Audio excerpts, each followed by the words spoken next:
geologically active landscape, with many craters altered by mass motions of loose dust and debris, called regolith, that in some areas is thought to be as deep as a 10-story building.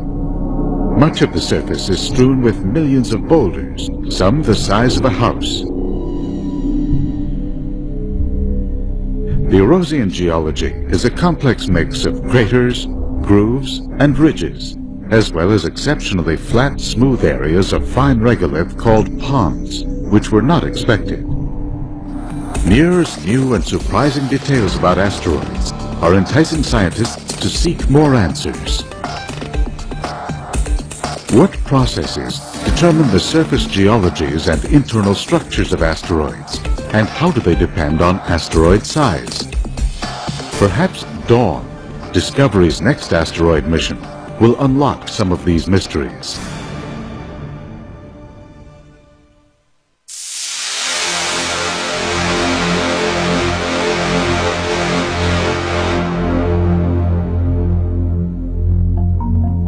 A journey in both space and time is planned for Dawn, NASA's first truly interplanetary spaceship.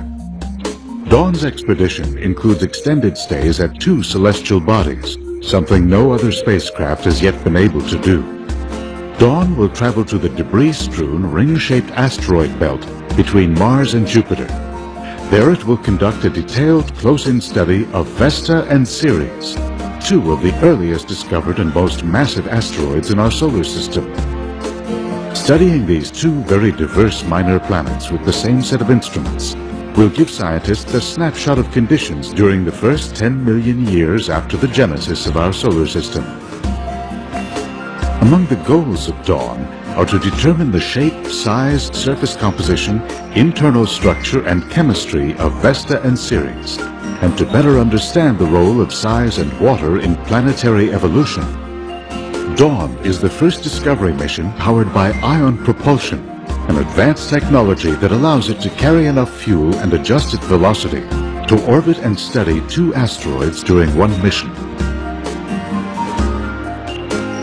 After traveling 1.9 billion miles through the inner solar system, Dawn begins 7 months of intensive study at Vesta in September 2011. Then it races 1 billion miles farther and arrives at Ceres 3 years later. Dawn will peer into the past to reveal the secrets of early planetary formation. Comets, like asteroids, also contain clues to our origins. Discovery's comet missions are beginning to shed light on the conditions present during the earliest time of solar system formation.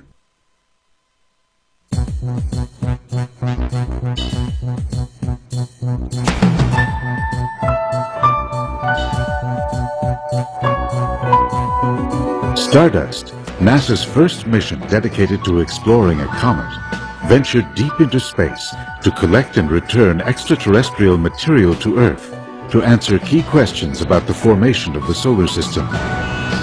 Stardust collected particles of interstellar dust before carrying out its main task, capturing cometary dust during a close encounter with comet Wild 2. Don Brownlee is the Stardust principal investigator. We were flying as close as we dared to the comet. We wanted to collect dust, so the closer we get, the more dust that we find. When they're in the inner solar system, near where Earth is, they're actually physically coming apart. The heating from the sun vaporized ices. The ices leave us gas, and they release dust and rocks that were glued together by the ices. The spacecraft was designed to withstand the impact of a rock about the size of a grape. I mean, these rocks are coming at you at 6 kilometers per second. So it's a very violent collision with a rock. Despite flying through the treacherous coma cloud of Wild 2, Stardust performed flawlessly. A clever trajectory maneuvered the spacecraft to within 150 miles of the nucleus. An extraordinary substance housed in the tennis racket-sized collector grid called aerogel captured thousands of tiny cosmic particles without altering their shape or chemical composition. Aerogel is a silica-based solid that is 99.8% air and 1,000 times less dense than glass. the lightest known solid as listed in the Guinness Book of World Records. After the comet flyby, scientists were stunned by the pictures and the data sent back from the instruments on board. And the first picture we got down was just a stunning image. This was a body with huge features on it. I mean, it's 4.5 kilometers in diameter, but there were features on it. There were 1.5 kilometers across, and these were big pockets in the surface. The primary ones we saw first, we call left foot and right foot, because they look just like someone in clown shoes stepped in this surface and left imprints of the left and right foot. Unexpected images were captured as jets of gas and dust that create the tail were ejected from the comet. We expected to see one jet from the comet, and we saw at least 22. Only a small fraction of the comet's surface is actually active, but these are the areas where the gas is coming out and it's squirting jets of dust and rocks out in space. The best was yet to come, when the samples returned to Earth 2 years after its close encounter with Wild 2. The return capsule descending from the sky looked itself like a cometary object. And it's this fantastic golden-colored object getting brighter and brighter and brighter. And it had this tail, luminescent tail behind it. You know, it was like from a Disney movie with the fairy godmother waving this magic wand across the sky with stardust falling off behind it. The main parachute opened at 12,000 feet. Okay, we have confirmation of a main chute here. Okay. All stations, main chute is open. We're coming down slowly.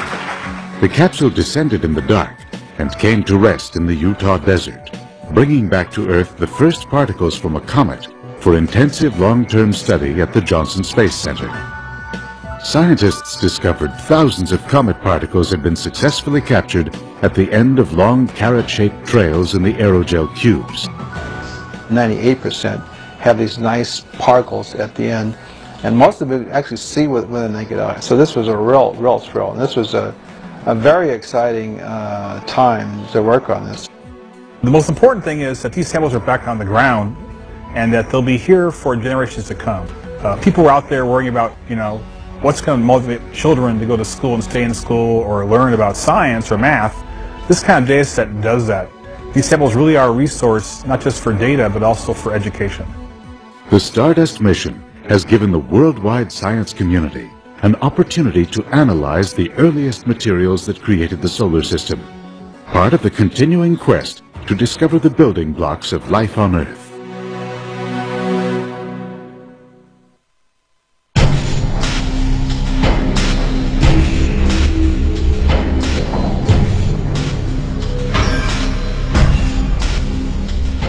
Deep Impact carried out an incredibly complex experiment in space, probing beneath the surface of a comet to reveal the secrets of its interior.